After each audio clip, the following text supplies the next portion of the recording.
यूं तो भारतीय महिलाओं में तरह तरह की प्रतिभाएं देखी जाती हैं। इन प्रतिभाओं के पीछे छुपा होता है एक लंबा संघर्ष। भारत में कई लोग हमारे सामने आते हैं जिनके जीवन के पीछे एक लंबी संघर्ष की कहानी छुपी होती है। आज हमारे स्पेशल प्रोग्राम में हमारे साथ जुड़ी हुई हैं मंजुला पांडे जी, जिन्होंने अपने जीवन में एक लंबे संघर्ष के बाद आज ये मुकाम हासिल किया है। आइए जानते हैं इनसे कि आखिर इनका ये 34 वर्ष का सफर कैसा रहा। तो मैम, आपकी इतनी लंबी जर्नी रही, उसमें आप बहुत जगह आपका ट्रांसफ़र हुआ, आपका प्रमोशन हुआ, तो इस जर्नी में आपने बहुत तरह के बच्चे देखे, बहुत तरह की जनरेशन्स देखी। तो आपको क्या लगता है कि जनरेशन्स में किस तरह का बदलाव आया? क्या वो बदलाव सही है या बच्चे किसी गलत दिशा में जा रहे हैं? मैंने अपनी टीचर की जर्नी शुरू की 1980 में, और पहला पड़ाव था केंद्रीय विद्यालय गैंगटॉक सिक्किम में मैं 4 साल रही, और वहाँ पे मैंने ज्वाइन किया एज ए प्राइमरी टीचर। और ये बहुत अच्छा रहा कि यद्यपि मैं प्राइमरी टीचर के रूप में मेरा अपॉइंटमेंट हुआ, लेकिन मैं वहाँ क्लास 1 से लेके क्लास 12 तक के बच्चों को पढ़ाती थी। तो मुझे सभी एज ग्रुप के बच्चों को पढ़ाने का मौका शुरू से मिला। क्लास 1 में मैं डिफरेंट सब्जेक्ट्स पढ़ाती थी, और क्लास 9th तक साइंस पढ़ाती थी, क्लास 10th और से 12th तक केमिस्ट्री पढ़ाती थी, क्योंकि केमिस्ट्री मेरा सब्जेक्ट रहा है। 4 साल केंद्रीय विद्यालय गैंगटॉक में काम करने के बाद मेरा ट्रांसफ़र केंद्रीय विद्यालय CRPF कैंपस गुवाहाटी में हुआ, जहाँ पे मैं 2 महीना रही। इसके पश्चात मेरा ट्रांसफ़र हुआ अगरतला, त्रिपुरा की राजधानी के अगरतला में केंद्रीय विद्यालय कुंजवन अगरतला में, जहाँ पे मैं पोस्ट ग्रेजुएट टीचर बनी। मैंने अपना कैरियर शुरू किया एज ए प्राइमरी टीचर। 1980 में मेरा appointment as a primary teacher हुआ। 1 साल के बाद मेरा appointment as a TGT scale में हुआ, और 1981 में, और 1984 में मैं PGT में मेरा सिलेक्शन हुआ। केंद्रीय विद्यालय अगरतला में 1984 में गई, जहाँ पे मैं 10th, 11th, 12th के बच्चों को पढ़ाती थी। तो सभी एज ग्रुप के बच्चों को पढ़ाने का मौका मिला, चाइल्ड, एडोलेसेंट और बड़े बच्चे, सभी पढ़ाने का मुझे मौका मिला। 1988 में मेरा ट्रांसफ़र केंद्रीय विद्यालय अगरतला से केंद्रीय विद्यालय कमांड हॉस्पिटल अलीपुर कलकत्ता हुआ। वहाँ पे मैं 9 साल रही। वहाँ भी मैं 10th, 11th, 12th को पढ़ाती थी। तो एज ए टीचर सबसे अच्छा जो मैंने फील किया कि जो बच्चे क्लास प्राइमरी के बच्चे तो बहुत ही प्यारे बच्चे होते हैं, जो कि दिल के एकदम साफ़ होते हैं।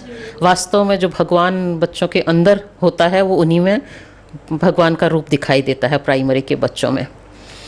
और 8th, 9th से थोड़े बच्चे बड़े होते हैं, थोड़ा उनकी समझ में चेंज आता है, ये एडोलेसेंट पीरियड भी है। और 11th, 12th में तो बच्चे काफ़ी बड़े हो जाते हैं। मुझे अपने पढ़ाने के दौरान सबसे अच्छा क्लास 8 तक पढ़ाने वाले बच्चों का समय लगा। 97 में मैंने जवाहर नवोदय विद्यालय में प्रिंसिपल की पोस्ट के लिए अप्लाई किया, और जिसमें इंटरव्यू फेस किया, और मेरा सिलेक्शन एज ए प्रिंसिपल हुआ। और मैंने 97 अक्टूबर में जवाहर नवोदय विद्यालय बिहिया, भोजपुर, बिहार में एज ए प्रिंसिपल ज्वाइन की। तो अभी मंजुला जी, आपने जिक्र किया नॉर्थ ईस्ट का, तो जहाँ अगर भारत में नॉर्थ ईस्ट का नाम आता है तो वहाँ के हालात या माहौल सभी लोग काफ़ी गंभीरता से लेते हैं नॉर्थ ईस्ट को। वहाँ जहाँ तक हमें जानकारी है तो पुरुष भी जाने में कतराते हैं। तो आपका वहाँ जाने का डिसीजन, या जो भी आपकी वहाँ की जर्नी रही, आपने एक महिला होकर वहाँ शिक्षा में इतना योगदान दिया, तो उस बारे में आप कुछ बताना चाहेंगे?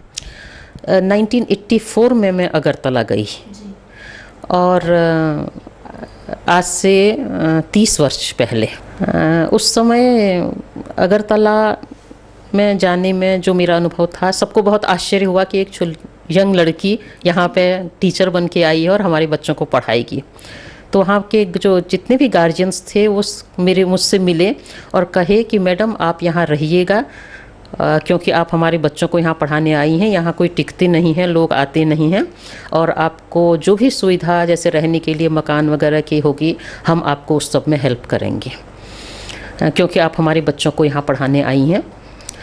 और मैं इस पर काफ़ी भाग्यशाली रही कि जब मैं वहाँ के chief secretary mister IP Gupta से इस संबंध में मिली कि मैं यहाँ पढ़ाने आई हूँ और मुझे अकेले रहना है और स्कूल्स के अपने कोई क्वार्टर्स नहीं थे, तो उन्होंने मेरे लिए एक गवर्नमेंट अकोमोडेशन का, स्टेट गवर्नमेंट अकोमोडेशन का विदिन 10 डेज़ इंतज़ाम कर दिया रहने के लिए। मैं ऐसी पहली वहाँ पे टीचर थी कि 10 दिन के अंदर मुझे एक अच्छा सेफ कॉलोनी में हाँ चीफ सेक्रेटरी साहब की वजह से रहने के लिए मिला। और फिर मैं वहाँ पे 4 साल रही और मैंने 4 साल बच्चों को वहाँ पे पढ़ाया। तो मैम, आप हमें नवोदय विद्यालय के बारे में बता रही थी, वहाँ की जर्नी आपकी कुछ कठिनाई भरी रही, तो आप हमारे दर्शकों को बताना चाहेंगे वहाँ आपने किस तरह की कठिनाइयों का या किस तरह की चीज़ों का सामना किया?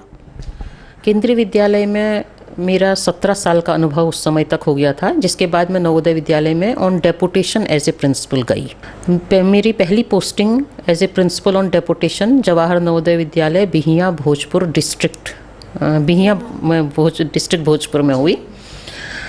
वो स्कूल जो था, वो स्कूल इनडिसिप्लिन, उस समय इनडिसिप्लिन में पूरे इंडिया में टॉप में था और वहाँ पे प्रिंसिपल्स लोग ज़्यादा दिन रह नहीं पाते थे। मेरे ज्वाइन करने से पहले 2-3 प्रिंसिपल 3-3 महीना रह के, 3 महीना, 1 महीना, 2 महीना रह के वहाँ से चले गए थे। और उसके बाद मेरी पोस्टिंग नवोदय विद्यालय में, मैंने ज्वाइन किया नवोदय विद्यालय में एज ए प्रिंसिपल, और वो एज ए प्रिंसिपल मेरी पहली पोस्टिंग थी। इससे पहले मैं टीचर थी, क्लास में पढ़ाया करती थी। वहाँ पे भी जब मैं गई, बहुत ज़्यादा इनडिसिप्लिन स्कूल में था और वहाँ पे एक आम फीलिंग ये थी कि यहाँ पे प्रिंसिपल की लाइफ सिर्फ 3 महीना होती है। 3 महीने में ही सारे प्रिंसिपल्स यहाँ से भाग जाते हैं, ये एक आम थी। तो और वहाँ पे मेरे ज्वाइन करने से पहले स्कूल कैंपस में प्रिंसिपल रेजिडेंस में एक मर्डर भी हुआ था, जिसके कारण बहुत ज़्यादा इनडिसिप्लिन वहाँ पे हो गया था। और वहाँ पे एज ए लेडी मैं पहली प्रिंसिपल गई थी। तो मैम, जो आपको इस हादसे के बारे में पता होगा कि इस तरह की चीज़ वहाँ हो चुकी, तो आपको वहाँ जाने में किसी तरह का कोई संकोच महसूस नहीं हुआ? इसको मैंने एक चैलेंज जैसा लिया। जब मुझे मालूम चला कि वहाँ पे इतना ज़्यादा इनडिसिप्लिन है और इस तरह की घटनाएं हुई हैं, तो मैंने इसको एक चैलेंज लिया कि मैं इस स्कूल को ठीक करके रहूँगी। और मुझे स्कूल ज्वाइन करने पर वहाँ पे चेयरमैन, डिस्ट्रिक्ट नवोदय विद्यालय में चेयरमैन डिस्ट्रिक्ट मजिस्ट्रेट होते हैं, तो डिस्ट्रिक्ट मजिस्ट्रेट साहब का मुझे बहुत, चेयरमैन का और अन्य अधिकारियों का बहुत सहयोग मिला स्कूल को ठीक रास्ते पर लाने पर। और पहले मैं डेपुटेशन में वहाँ गई थी, 2 साल के डेपुटेशन के बाद फिर मुझे फर्दर 3rd ईयर डेपुटेशन मिला, 3rd ईयर के बाद 4th ईयर डेपुटेशन मिला, उसके बाद 5th ईयर का भी डेपुटेशन मिला। और 5 साल डेपुटेशन मेरा कंप्लीट होने के बाद मेरा फर्दर 2 साल का अप टू 7 ईयर्स का डेपुटेशन HRD मिनिस्ट्री से अप्रूव हुआ। ये स्कूल को, एक बहुत ज़्यादा इंडिसिप्लिन स्कूल को अच्छे रास्ते पे लाने के कारण हुआ। और वहाँ पे जो 6 साल का नवोदय विद्यालय का मेरा एक्सपीरियंस था, वो बहुत ही रिच एक्सपीरियंस था, क्योंकि नवोदय विद्यालय में प्रिंसिपल्स को बहुत ही ज़्यादा काम होता है। ये नवोदय विद्यालय 100% को एजुकेशनल और रेजिडेंशियल है। वहाँ पे गर्ल्स के अलग हॉस्टल, बॉयज़ के अलग हॉस्टल, गर्ल्स का मेस, बॉयज़ का मेस, सब कुछ एक कैंपस के अंदर होता है। तो हर चीज़ वहाँ पे जो ड्यूटी है वो 24 आवर्स की ड्यूटी है। और मैंने वहाँ पे बच्चों में कॉन्फिडेंस लाके उनकी पढ़ाई, डिसिप्लिन, सब चीज़ को अच्छा करते हुए बच्चों में कॉन्फिडेंस लाया, जिससे स्कूल निरंतर प्रगति पे चढ़ता रहा, आगे बढ़ता रहा। स्कूल में बहुत ज़्यादा इम्प्रूवमेंट हुआ, एजुकेशनल एटमॉस्फेयर में, डिसिप्लिन में, हर चीज़ में। और बच्चे, गार्जियन मुझ पर बहुत ज़्यादा विश्वास करने लगे। मैम, जैसा कि आपने कहा कि वहाँ के बच्चों में थोड़ा इनडिसिप्लिन था या जो भी था, तो कभी आपके साथ कोई कुछ इस तरह की घटना जिससे आपको वहाँ के बच्चों में कुछ इनडिसिप्लिन या कुछ ऐसा? शुरू में जब मैंने ज्वाइन किया, बहुत ऐसी घटनाएं हुई। एक दिन तो करीब 500 बच्चे वहाँ पे थे, सब ने मुझको ऑफिस में घेर लिया। मैं ऑफिस में बैठी थी और सारे बच्चे मुझको ऑफिस में घेर लिए और कि प्रिंसिपल यहाँ से जाओ, दरवाज़ा पीटना, खिड़की पीटना, इस तरह का बहुत किया। और उसके साथ साथ उन्होंने टेलीफोन के तार काट दिए कि इनका कोई कनेक्शन एडमिनिस्ट्रेशन न रहे, किसी को ये खबर न कर पाए। लेकिन किसी तरह मैंने लोकल एडमिनिस्ट्रेशन को थाने में खबर किया कि इस तरह मुझको 500 बच्चों ने घेरा हुआ है और कभी भी कोई दुर्घटना हो सकती है। तो फिर वो लोग आए, थाने से लोग आए और बहुत स्ट्रिक्ट एक्शन मैंने लिए, बहुत सारे बच्चों को रेस्ट्रिकेट भी किया। और इस तरह स्ट्रिक्ट एक्शन ऑनेस्टली काम करते हुए और स्ट्रिक्टली एक्शन लेते हुए जो मैंने वहाँ पे काम किया, उस पर मुझे पूरा एडमिनिस्ट्रेशन का सपोर्ट मिला और अपने नवोदय विद्यालय समिति के अधिकारियों का सपोर्ट मिला, जिस कारण स्कूल में इम्प्रूवमेंट हो पाया। एक महिला होने के बाद भी आपने इस तरह की चीज़ें कि 500 बच्चों ने आपको घेर लिया, तो कहीं ना कहीं वहाँ आपको इस तरह का डर लगा कि मैं एक महिला हूँ और यहाँ अकेली फंसी हुई हूँ? ऐसा मुझे कभी महसूस नहीं हुआ। शायद कुछ ये ईश्वर की देन थी कि मैं उस कैंपस में अकेले अपने बच्चे के साथ रहती थी। बच्चा भी मेरा छोटा था, 7 8 साल का। अकेले रहती थी और एक मेरे पास घर में काम करने का लड़का था, लेकिन कभी मुझे डर नहीं लगा। और शायद मुझे अपने ऊपर विश्वास था, मुझे अपने ऊपर विश्वास कि मैं ईमानदारी से काम करूंगी और बच्चों के हित में काम करूंगी तो मुझे किसी तरह की परेशानी नहीं आएगी। और यही हुआ भी। मैंने ईमानदारी से वहाँ पर ईमानदारी पूर्वक पूरी मेहनत से और स्टूडेंट्स के हित में, साथ साथ कर्मचारियों के हित में काम किया और उसी के कारण मुझको वहाँ पे ये सक्सेस मिली। 17 ईयर्स में मैंने सिक्किम, गुवाहाटी, अगरतला जैसे हार्ड स्टेशन में रहते हुए जो अनुभव नहीं प्राप्त किया, वो 6 साल के नवोदय विद्यालय का अनुभव मेरा बहुत ही रिच अनुभव था।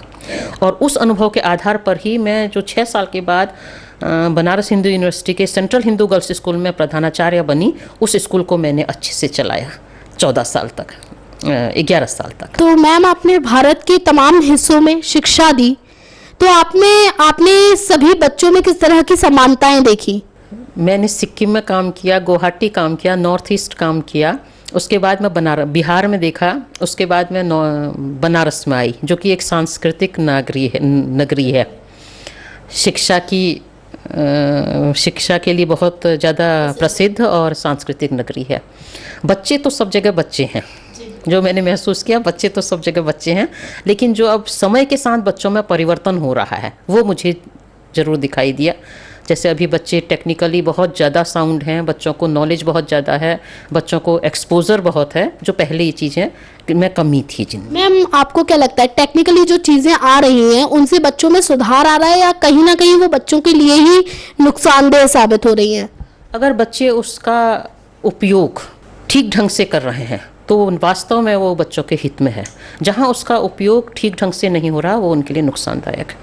मतलब एक तरह से यहाँ माता पिता की भी भूमिका, माता पिता अभिभावकों की बहुत महत्वपूर्ण भूमिका है कि बच्चों को ये चीज़ें उपलब्ध कराएं, लेकिन उसके साथ साथ उन पर निगरानी भी रखी जाए, क्योंकि बच्चे को उतनी समझ नहीं है और बहुत कुछ ऐसे एट्रैक्शंस भी होते हैं जिनकी ओर बच्चे झुक जाते हैं।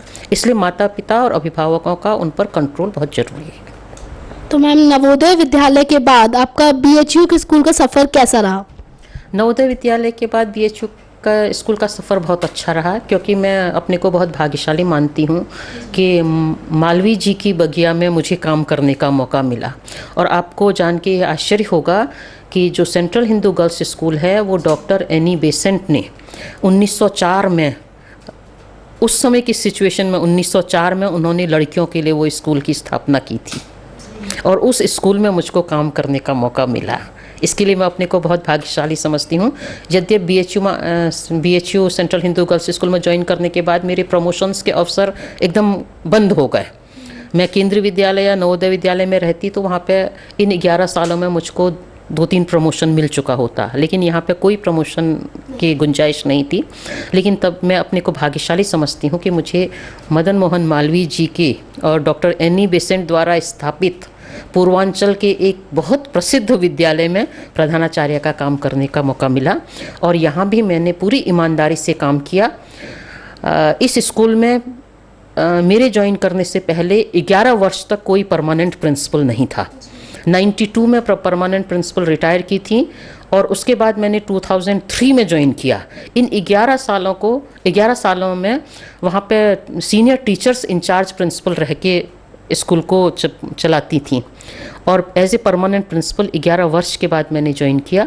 तो आप ये समझ सकते हैं कि एक परमानेंट प्रिंसिपल नहीं होने पे स्कूल में उतना ज़्यादा डिसिप्लिन या पढ़ाई या उसकी उन्नति नहीं हो पाती है। तो उसको फिर उस स्कूल को रास्ते पे लाना, इस पर मुझे नवोदय विद्यालय का एक्सपीरियंस बहुत ज़्यादा मदद किया, और उसी बेसिस पर मैं वहाँ इस स्कूल में भी, यहाँ ये सेंट्रल हिंदू गर्ल्स स्कूल काफ़ी बड़ा स्कूल है, नर्सरी से क्लास 12th तक का स्कूल है वो। नर्सरी टू क्लास 5 को education, class 6 to class 12th only for girls. लेकिन इस स्कूल को भी मालवी जी की कृपा से या ईश्वर की कृपा से मैंने बहुत बिल्कुल धरातल से ऊपर तक पहुंचाया, और आज इस स्कूल का पूरे पूर्वांचल में बहुत नाम है। तो मैम, आपका शिक्षा का इतना लंबा सफर रहा, आपने हर तरह के बच्चे देखे, हर तरह के स्कूल देखे और भारत के कई हिस्से देखे। उसके बाद अब जब आपका रिटायरमेंट हो चुका है, तो आप अपना समय बिताने के लिए आपका कोई व्यक्तिगत अनुभव जिसे आप अब आप अपने आप को समय देना चाहती हो, या अब अपने आप को कोई अपनी रुचि जिसे आप हमें या हमारे दर्शकों के साथ शेयर करना चाहती हो? ये रुचि से पहले एक चीज़ मैं और बताना चाहती हूँ कि जब मैं गैंगटॉक में काम करती थी तो मैंने एक बहुत कठिन कोर्स ट्रैकिंग एंड माउंटेनियरिंग का कोर्स भी किया HMI दार्जिलिंग से। 1 मंथ कोर्स था, और जिसमें 18,000 फीट हाइट तक कंचनजंगा के बेस कैंप तक मैंने क्लाइंब किया। तो मतलब आप एक रफ एंड टफ लेडी रही है हमेशा। मैं केंद्रीय विद्यालय गैंगटॉक में काम करती थी, तब मैंने ये किया। और इधर लगभग 1 वर्ष पहले रिटायरमेंट स्टेज में आने पर अचानक ही मेरे दिल में आया कि मुझे कुछ अपनी हॉबी एक कोई डेवलप करनी चाहिए, और अचानक ही मुझे एक इंटरेस्ट आया मधुबनी पेंटिंग की तरफ। यद्यपि स्कूल लाइफ में और टीचिंग लाइफ में कभी भी मैं पेंटिंग नहीं की, लेकिन इधर जुलाई 2013 से मैंने अपने ही स्कूल की पेंटिंग की जो एक अध्यापिका हैं उनसे कुछ गाइडलाइंस लेके, जब मुझे मधुबनी पेंटिंग का शौक़ चढ़ा तो उनसे गाइडलाइंस लेके किस तरह मधुबनी पेंटिंग की जाती है इसको करना शुरू किया। और आज की डेट में हर 2 दिन पर मैं एक मधुबनी पेंटिंग बनाती हूँ।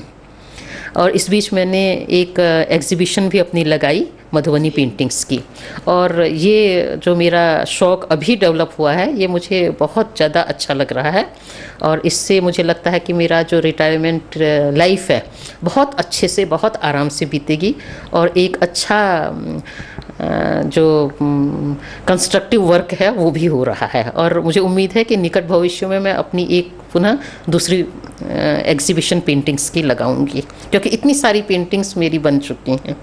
बिल्कुल। तो मैम, तो हमारी ढेर सारी शुभकामनाएं हैं आपके साथ कि जल्द ही आपका दूसरा एग्जीबिशन भी लगे।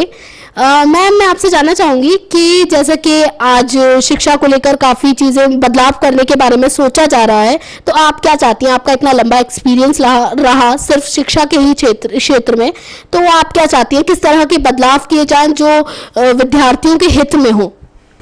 इन वर्षों में, पिछले 3-4 वर्ष से जो CCE continuous comprehensive evaluation CBSE द्वारा लागू हुआ है, उसमें ये CCE बहुत अच्छा है, क्योंकि इससे बच्चों का ऑलराउंड डेवलपमेंट हो रहा है। लेकिन एक कमी थोड़ा मैं देख रही हूँ कि बच्चों में इंडिसिप्लिन और पढ़ाई के प्रति उतनी ज़्यादा सीरियसनेस नहीं है। जी मैम, CCE आने के बाद जितना कि बच्चों में देखा गया है कि आजकल रिजल्ट्स पे भी CCE आने के बाद काफ़ी प्रभाव पड़ा है। 10 CGPA और 9 CGPA काफ़ी देखे जा रहे हैं। तो आपको क्या लगता है, क्या बच्चों में इम्प्रूवमेंट हुआ है या शिक्षा के स्तर को ही ऊपर कर दिया गया है? बच्चों की ऑलराउंड पर्सनैलिटी के ऑलराउंड डेवलपमेंट में इम्प्रूवमेंट है, लेकिन बच्चों की पढ़ाई के प्रति कुछ रुचि कम है, जो मुझे लगता है कि ये इतना ठीक नहीं है। इस पर ध्यान देना चाहिए। तो ये थी हमारे साथ मंजुला पांडे जी, CHGS बनारस हिंदू यूनिवर्सिटी की रिटायर्ड प्रिंसिपल। इनसे हमने जाना इनके लंबे जीवन के कड़े संघर्ष के बारे में। एक महिला होने के बाद भी इन्होंने भारत के कई हिस्सों में शिक्षा में अपना लंबा व कड़ा योगदान दिया। आज के हमारे इस प्रोग्राम में इतना ही। अगले प्रोग्राम तक के लिए नमस्कार।